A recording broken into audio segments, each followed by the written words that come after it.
Celestia. Yeah, I'm here to make your medicine be your food. And let All right, good afternoon, students. My name is Jessica Parker White. I'm here at CMC Arts out in Frederiksted, and we're so excited to have you on the line, along with music producer James Knight. Am I saying it right, James? Jamaki Knight? Yeah, Jamaki Knight. They call me Alchemist too these days. Okay, Jamaki Knight.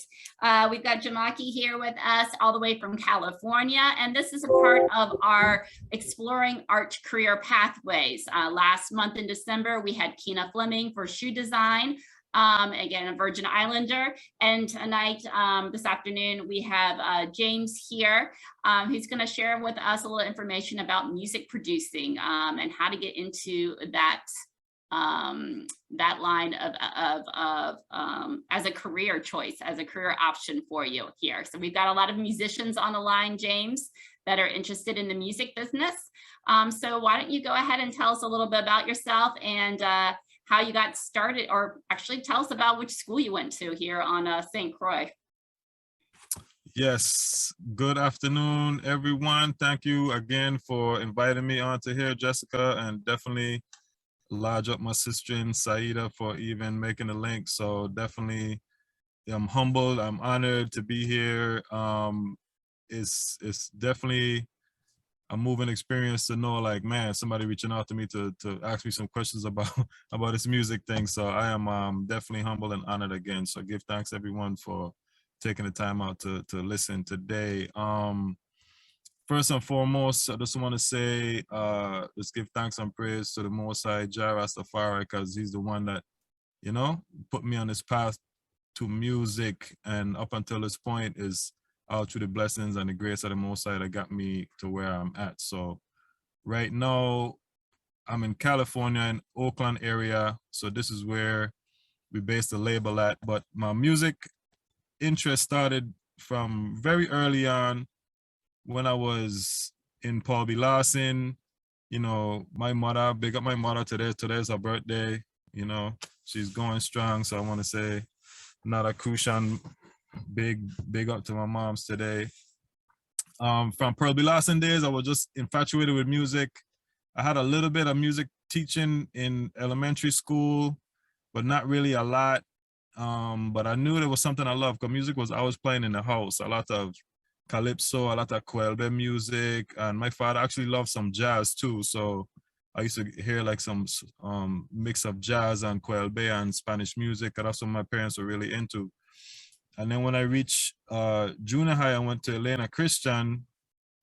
I used to hear Rising Star Steel Band practicing, you know, after school, and I used to just sit down there and watch the drummers and watch the whole band and the orchestra playing. I used to be like, wow, I really want to be a part of this thing. So I used to watch the drummer, and the drummer was, to me, the heartbeat of the whole orchestra. Like they got all the pans around him, and he just there in the middle, just beating the drums, and everybody following him, and he just looked like he was having the most fun. So I said, wow, that's what I want to do. I want to be a drummer. So he used to say, Mommy, give me a drum for Christmas now. No, not this year. Mommy, give me a drum for birthday now.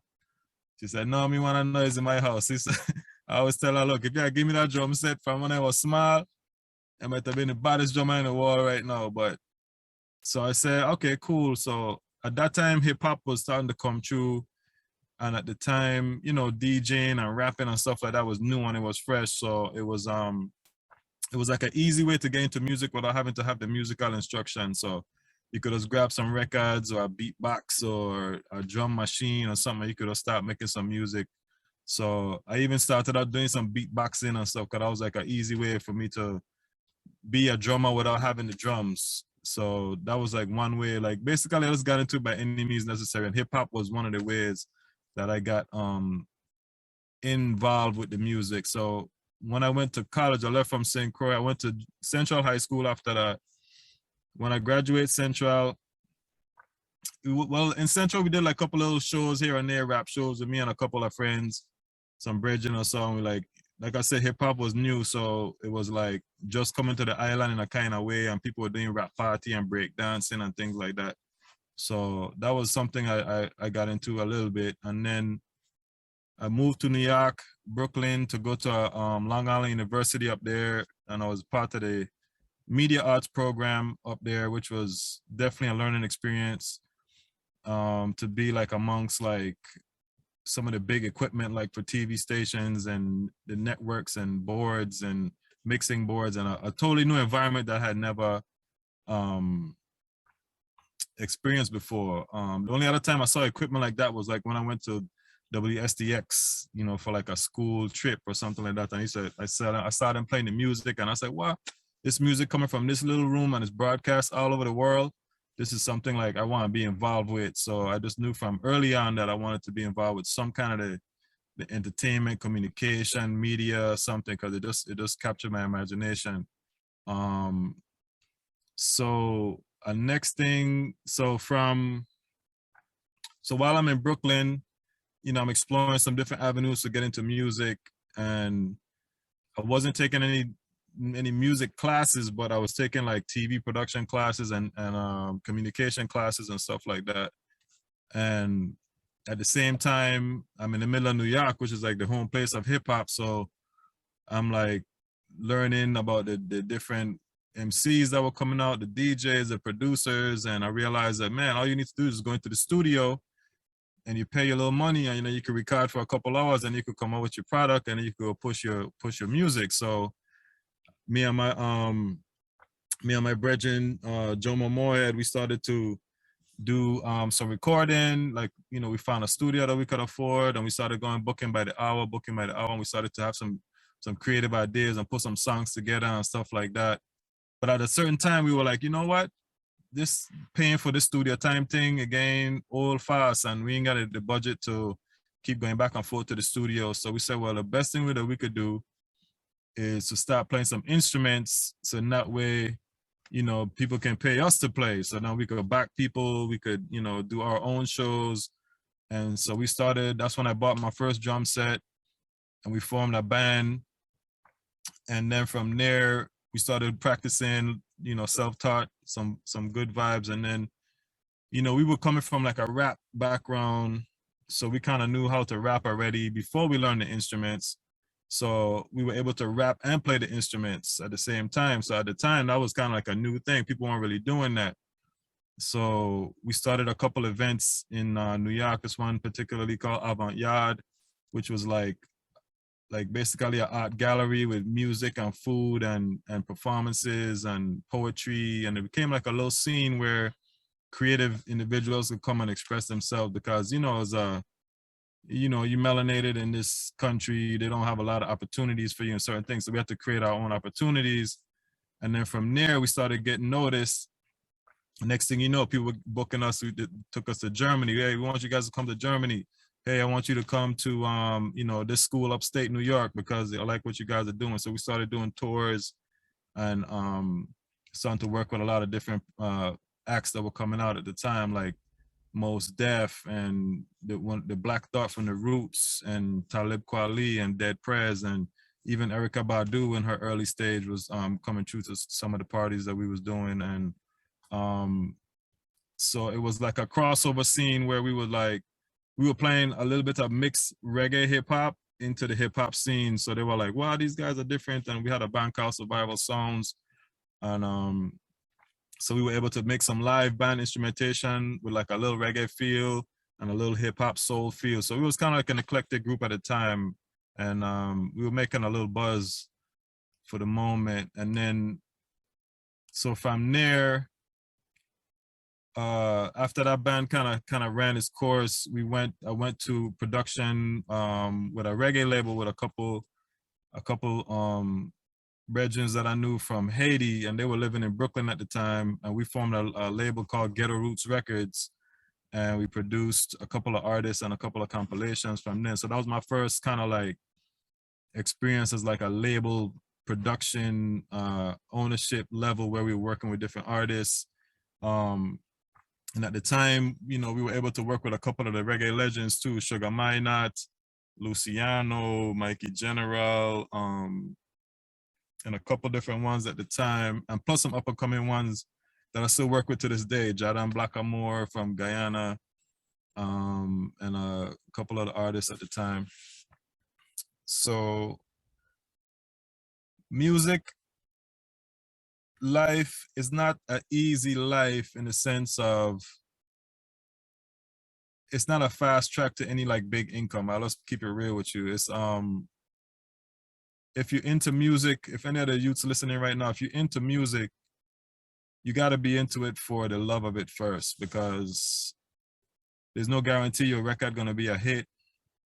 There's no guarantee you're gonna get a following, you know, and the way the social media is now and so it's like you gotta really be into it for doing its sake. And that's what people gonna really gravitate to. If they see you doing it for the love, then you'll get more support than to say, well, you're only doing it because you want to get this amount of views or you want to get a #1 hit record. And even if you get that #1 hit, that don't necessarily mean that your career gonna last too, because you got one hit wonders and they got all these different things. You make a big hit splash and hey, nobody want to hear from you again. So I would just say, if you're into music at this point in your life, make sure that you're doing it out of love first, and then all the other angles gonna fall into place, because nobody can tell you, you know, you ain't good. They're gonna see what you're putting into it and they're gonna gravitate to your love and confidence that you're bringing into the music. So start from there first. If you love what you're doing, just get better at it. If you're gonna be a music producer,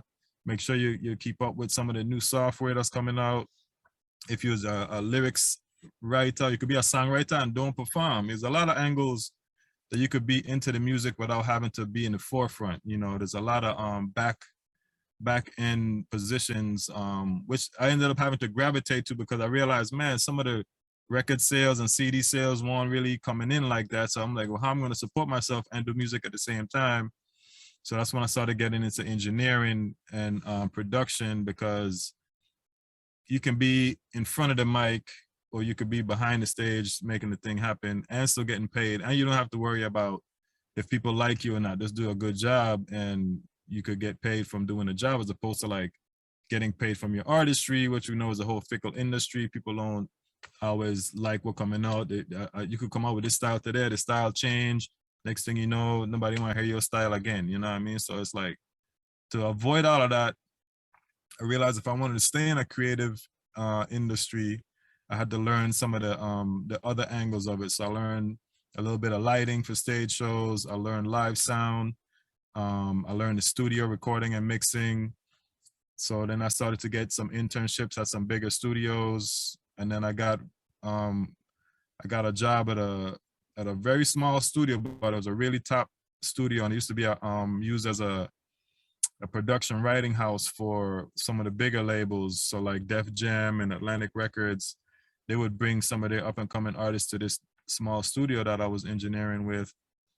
So we would have like, you know, DMX who'd come in there, one of the big rappers that I had worked with at that time. He came in, he did writing some songs and he did some early pre-production.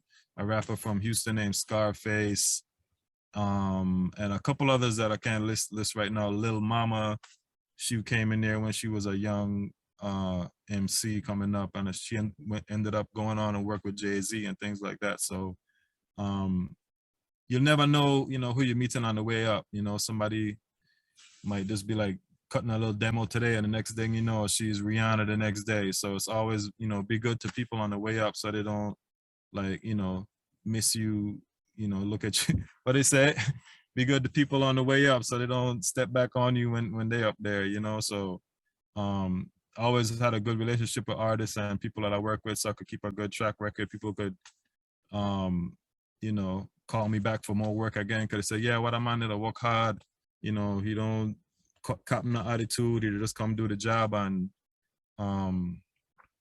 you know, so that's another good thing to keep in mind. Like, keep a good positive work ethic, and you know your worth. Don't, if you're gonna intern, you can only intern for so long. If you know that you're supposed to be getting paid because your skill level has increased, and you want to, and you want the people them to you know, appreciate your work. So you don't want to have you don't want to have to just be sitting there suffering, trying to get a name for yourself and nobody's really seeing your good work you're doing. So definitely go into an environment where you feel respected and honor yourself all the way through. So James, you're talking about interning, and would you say for the students, well, I've got several questions for you as you were talking here. It's very fascinating, the music production business and getting into it, and the involvement there. Would you say that most people that are in the production part of the industry, or most of them with a music background, have some area that they're able to play the music itself? Well, you know, with the advent of technology, it's really easy now to get involved on a production level. Mm-hmm. Before you used to definitely have to have like a little bit of musical skill, even before rap. Like you still have to have like singing skills, singing talent, be able to play an instrument, pick up a piano, a guitar, a drum or something before you could even get to a studio. Studios wouldn't even be like, well, what are you coming here for? Like if you ain't got no talent. But then hip hop came along and you were able to use a bit of like a loop. You would take a loop from some other popular music and then you could start rapping and singing over that. So that cut down the musicianship level of education that you needed to have, but you still needed to have like a certain kind of ear for what works and what doesn't. So it's definitely like a creative ear. It's good to have like a well, how would you say, like a pitch ear. Some people say they're born with perfect pitch, so they could know if something is off key. You know, so some people it takes time to really learn that. Some people are tone deaf, as they say. So the way the production and the technology is now, like, you know, my 10-year-old could go and put some certain sounds together on GarageBand, and he put like a drum here and a flute here and a bass here, and next you know it sounds like a track. You know, so not necessarily you need to have like musical education per se, but you definitely need to have like a knowledge of at least a basic theory of knowing like, okay, what sounds good together.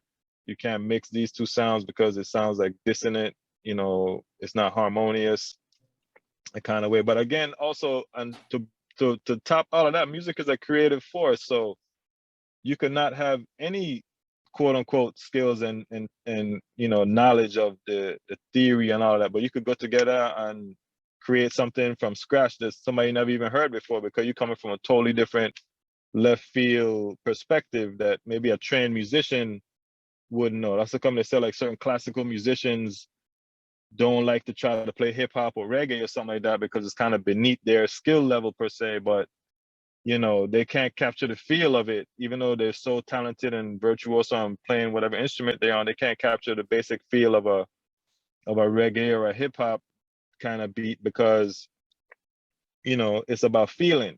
Music is about feeling and creativity and your spirit first. So once you have that energy and that fire to want to create something, and you go around people who you're learning from, or you go on YouTube. Now you can go on YouTube and learn anything. I used to have to go and sit down in, you know, behind an engineer and try to learn what he was doing and ask him questions while they're doing a big session. I tried to like, oh, what are you doing there next? What are you doing there next? Now I could go on YouTube and just watch a whole class on how to compress music, how to EQ music, how to master music, how to create a new beat pattern.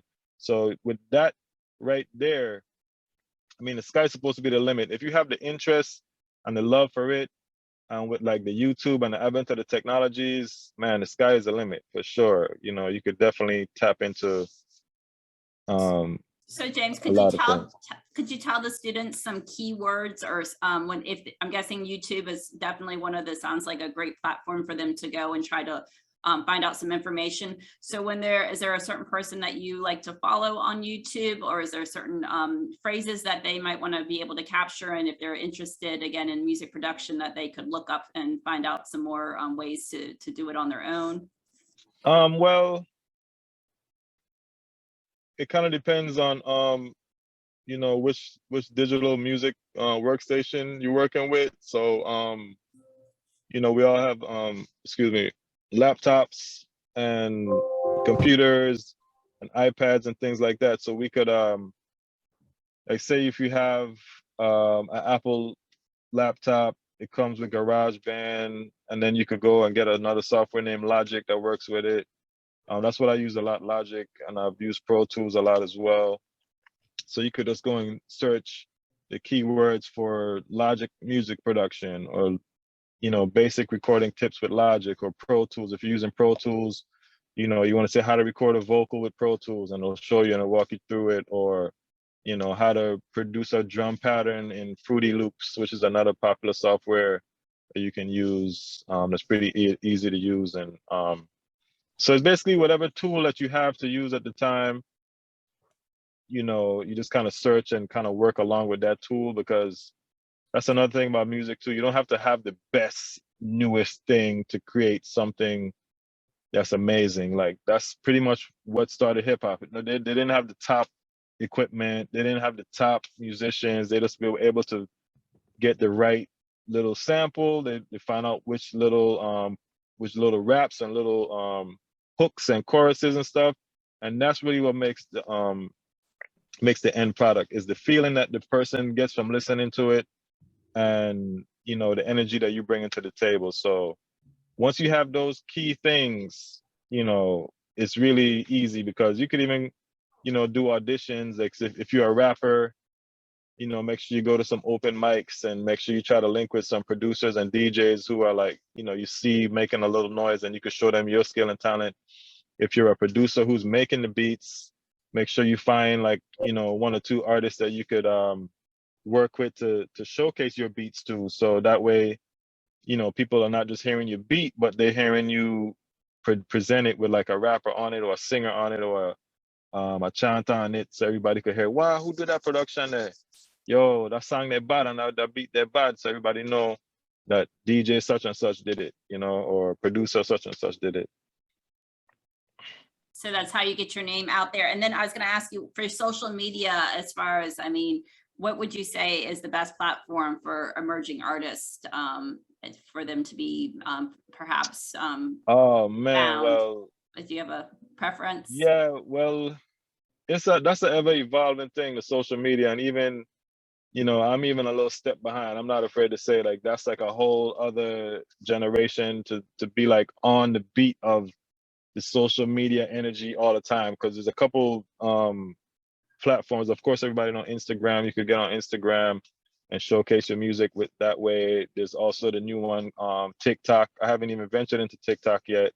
But then there's like Snapchat as well. I know my oldest son also does music, and he's in his early 20s, and I see how he's doing his music and how he's promoting it. So I'm seeing a lot of, TikTok, Snapchat, of course, the Instagram, any little format where you could showcase your skill and gain followers. At the end of the day, like, the new currency in the music is the followers. So the first thing you show somebody, hey, I do music, check out my Instagram page, you're gonna want, oh, how much followers you got? So, and all the people listening here. You do have a Instagram page, correct? Yours is Rally Up Music, is that correct? Yeah. If they want to follow you. Yep, it's at Rally Up Music on Instagram. That's the record label. I got my own personal page at EL_chemist with a K. At EL_chemist, that's L Chemist. So even in that sense, I ain't got no like tons and tons of followers like that, but we've been trying to create like solid followers. So it's not like fly by night, people who want to really support the thing. So if you have like 1,000 followers and everybody buy your release when it comes out, then hey, everybody bought like a little $10 release, then that's some, good solid foundation of what you have. So the other drawback, not drawback, but the other challenge to music now is that nobody's buying CDs anymore, and it's harder to get like on the radio and all these different things where you can have these quote unquote passive streams of income. So now if somebody plays a song on iTunes or Spotify, you get in like 0.001 cents for each stream that you get. So to even say like, I want to make $1 million off of streaming music, you know, you have to like really be getting millions of streams at the end of the day. And it's even more than 1 million to make 1 million. So, and that's not an easy thing to do. And that comes back to marketing. That comes back to promotion, and that comes back to a solid listener fan base who gravitate into your music and want to keep streaming it, you know, all day, every day. Like they want to know, you know, hey, I'm listening to the brand new Midnight, or I listen to the brand new Jay-Z, and they're gonna stream that every day they're going to work. So you know that's one person streaming Jay-Z 5 times a day because they just like the song, you know what I mean? So if you could create that buzz and that energy, it could translate into something. We have got a question, which is great because I was going to ask the students if they had some questions too. So go ahead, Kai, and unmute yourself, and you can ask the question to James here. How long have you been producing music or making music? Well, wow, over 30 years now. Over 30 years, because I left St. Croix when I was 17 to go to college. So basically like right around 17, 18 is when I started saying, yeah, I'm gonna try to take this thing seriously and you know, put my all into it. And then it took about a good 5 years to get off the ground before I could say, yeah, somebody was able to pay me to come do something. Until you get good enough to be a professional, quote unquote, that means you get paid to do what you do. So up until that point, I was practicing, working on my craft, doing free shows, things like that. And then it got to a point, you know, it was like, hey, no, man, I am worth something. I need to get paid X amount for each show. You want me to come drum for you? This is my bill. This is my fee. I need to pay car fare. I need to pay, you know, practice time, this and that. So this, at the end of the day, I want to make, if I perform in, I want to make this amount of money. So once you get to that point, then you can start making up your rates as you go along. That was a good question, Kai. Does anybody else on the line have a question right now that they'd like to ask? Anybody else want to raise their hand and ask a question? Or if you don't want to ask it, you can send me, or you can put it on the chat, and you can send me a message and I'll ask it for you. If you don't want to unmute yourself, feel free to ask a question. So James, what would you say right now? You said you've been doing this for 30 years. And of course, we've got live performances for a while there was shut down due to COVID. So what are some drastic changes that you feel like you've seen in the industry, some that are positive and some that you think are hurting the business? Oh, let me adjust my headset. Then the headset came off. So some of the question, repeat the question for me one more time, please. So I was just curious, you said you've been in the business for 30 years. And so I was trying to find out from you, what do you think are some things that have happened in the industry that are positive that have been happening, and maybe some things that are, you know, that's negative that's happened over the 30 years that you've seen these changes that have occurred in the industry? Well, like I said, from when it switched over from physical CD sales and record sales to streaming, that was a big challenge for a lot of independent artists, because I knew independent artists on the streets of New York who would just go every day like a day job and go out and sell CDs. You know, some of them weren't the best rappers, some of them weren't the best singers or whatever, but they would just make sure that they go every day, and they know that they sold 10 CDs a day, and they sell it for $10. That's $100 a day that they made selling their craft. So that was definitely, for an indie artist, that was something that they could do. Like, you could go to a college and do a small college show and sell 20, 30 CDs that night, and then make a little, you know, make a good income off of selling your music hand to hand. So when it switched over to music, to streaming, and nobody's, you know, buying CDs anymore, it was harder for an indie artist now to connect those dots and make a daily living, quote unquote, based on the limited amount you get from streaming. So now that was a challenge that people had to overcome. And a lot of people didn't make it over that hump. Like, you know, if you don't have a streaming platform that's worthy of anything, and if you can't perform live, then you're kind of pretty much, you know, shot from there. So right now, I was able to keep doing a lot of live performing because I played live drums, and I was able to do some of my own music and also perform with other artists as well. So if you're a producer, if you're a DJ, or if you're an instrumentalist, you know, you can get work, you know, working with other artists. So you can be a DJ and you know, have your beats, you know, have 5 rappers on a show with you one night, and you're the DJ for all of them. Or if you're a musician, say you're a bass player, you could be in 5, 6 different bands, because everybody needs to have live music. Of course, the COVID thing has made it a challenge as far as live performances. So I see one of the ways a lot of my peers have got around that was they switched to virtual concerts. So basically they'll be at home performing, or they'll set up a little stage show, and they'll invite their fans in, and their fans can either pay an admission fee, or the fans can, you know, send them some monetary donation as much as they want through the different apps. Like, you know, you got Cash App and Venmo and all these things. So you can have little live virtual shows. That's one of the ways that musicians have kind of pivoted from the live performance thing. We've got another question. I've got one in the chat, but go ahead. Kai's got his hand up. You go ahead and ask your next question, Kai. Unmute yourself there, Kai. What's the main instrument that you've played? The main instrument that I would play, that I would be like happy to get paid to play, is a drum set, which is the full drum set with the snare, the hi-hats, kick drum, crash cymbals, and stuff like that.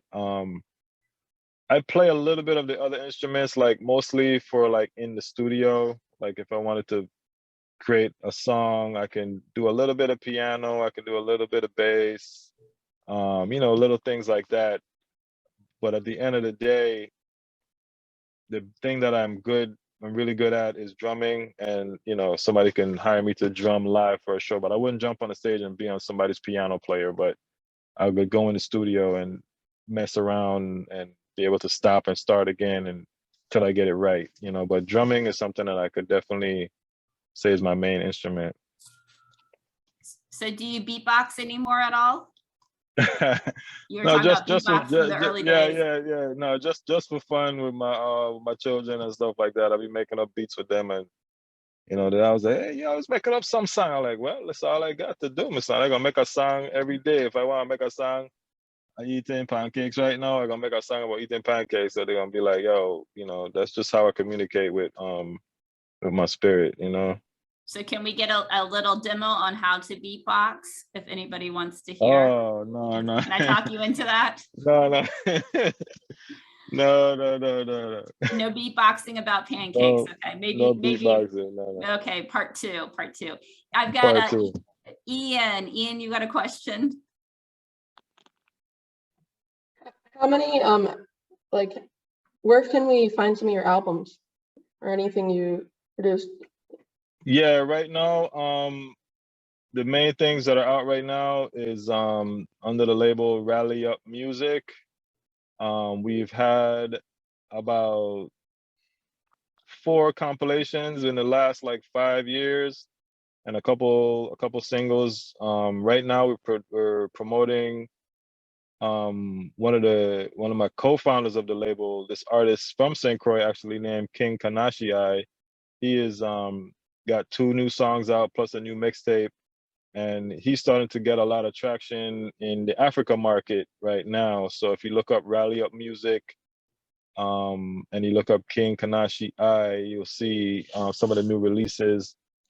And we've gotten a lot of feedback from producers in Ghana, Uganda. The African market is a whole other sort of untapped market, I would say, because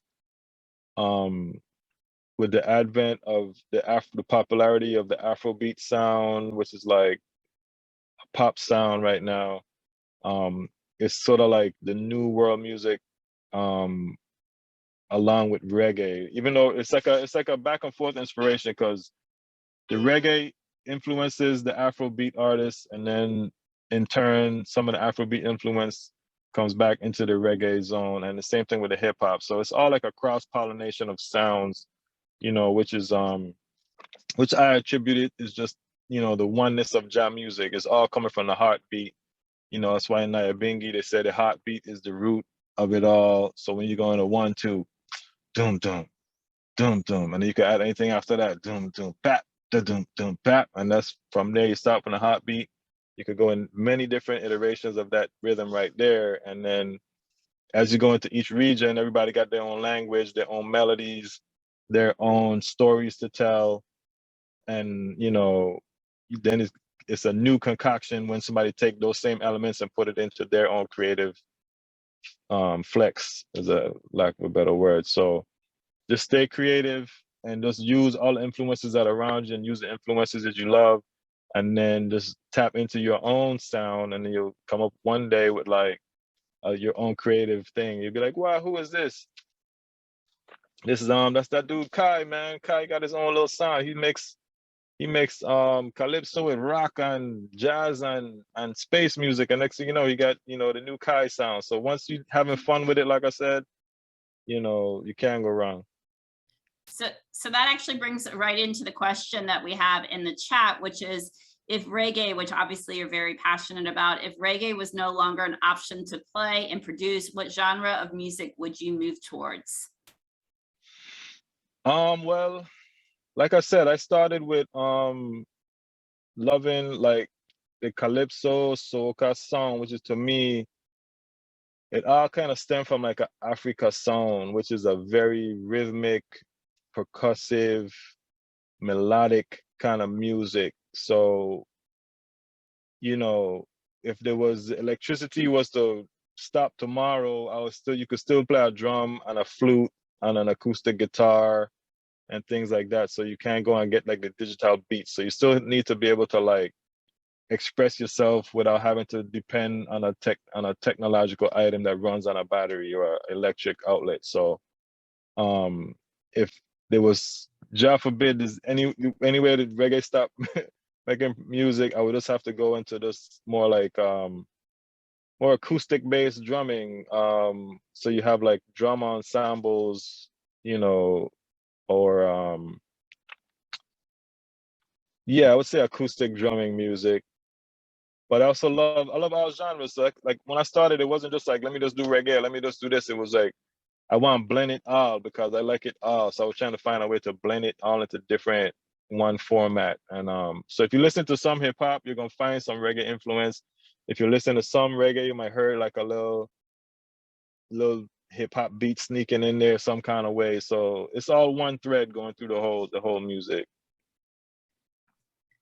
Thank you. So I'm guessing that's probably one of your advice probably to the students, is not just to listen to one genre of music, but to open up and listen to other influence as well too. Absolutely, because if you notice, some of the producers and music that you love, you're gonna hear influences from other genres. Like Bob Marley, of course, he's known as the reggae king, but if you listen to some of his music, you're gonna hear some like, quote unquote blues guitar influences, or like a jazzy horn line, saxophone line influence. So even, some of the greats, they all infuse the different styles. Excuse me? So I was going to have Zuma up next. So thank you. Zuma, you have your question ready to go? Yeah. What was your like most inspirational artist? What is your favorite song artist, not including yourself? Good question, Zuma. That's a good question there, for real.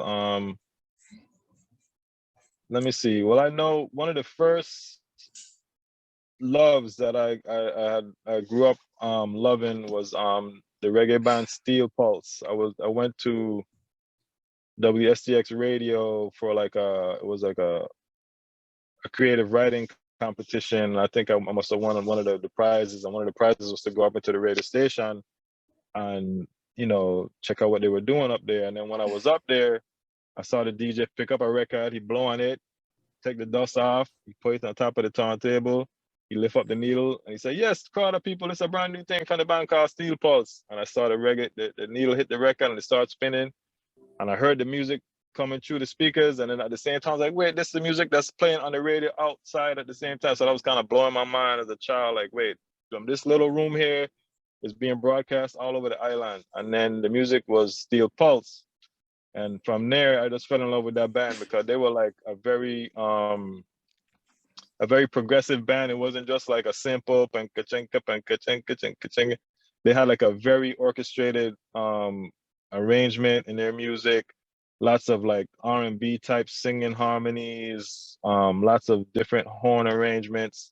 So they was kind of like very advanced actually for, you know, quote unquote simple reggae band. So that was one of my first influences. And then from there, I started to like some of the other artists that was coming up. Some of the old school dancehall singers, the Barrington Levy's, and you know, then that started to grow and progress into, you know, the future sound that is now the Bojo Bantans, you know, and then we have our own VI artists that continue to inspire to this day. You have Aki Becca, you have you know, the Pressures and all these different ones. And I've worked with a bunch of VI artists as well. So I want to say big up all the VI artists out there. From Mass Attitude Army, Abja, TPM, from I Grade, all the ones that go out there and push Virgin Islands reggae music to the world for sure. Big up. All right, thank you, Zuma. That was a great question, and wonderful to be able to hear some of your favorite musician there. So does anybody else have a last question? Because if not, we're gonna go ahead and have James tell us what the music challenge is gonna be coming up here in a moment. Does anybody have a last minute question that they're like to ask, thinking about? So again, this is part of our Exploring Art Career Pathways. When I say art, I'm talking about the arts, music, arts, theater. And with that, this is part of St. Croix Foundation. Their CARE grant is the one that's sponsoring this wonderful conversation here today with James Knight from Rally Up Music out in California. And so all your names are going to be going into a hat that's here for the live Zoom today, and that we will be pulling a name out for a $75 gift certificate, and that will be good for either Rhythms there in Christiansted, and you'll be able to buy music and clothing there at Rhythms, or you can use it for Frame Up to buy art supplies. And next, James is going to give us what the music challenge is, and you guys will have a week to turn in that music challenge, and the winner will have a $150 gift certificate. Again, for those two businesses, you get to choose which one you prefer. So go ahead and let them know. And those of you that are going to be watching the Zoom later on, again, we are recording it. So if you're not here today, you can still be a part of the music challenge. All right. This one was was a little difficult, I must say, because, you know, how do you challenge somebody to do something that they love and they want to do? But if we're going to do it, I don't want it to just be limited to just a musical thing, because not everybody's a singer, not everybody's a rapper, that kind of thing. So what I would like to suggest and challenge you to do is create a poem that can be put to music if you have the interest to make it a melodious song. You could do that. But if you write a poem about the power of music, what the power of music means to you, and you could tell us what, you know, the power of music means to you, and you get extra bonus points for incorporating anything to do with the Virgin Islands and St. Croix in particular. So what the power of music means to you, and if you could add in some St. Croix and some Virgin Islands references, so how that affects you or how you're inspired by it, or any challenges that you face or anything, that would be a great idea for me to hear. I love it.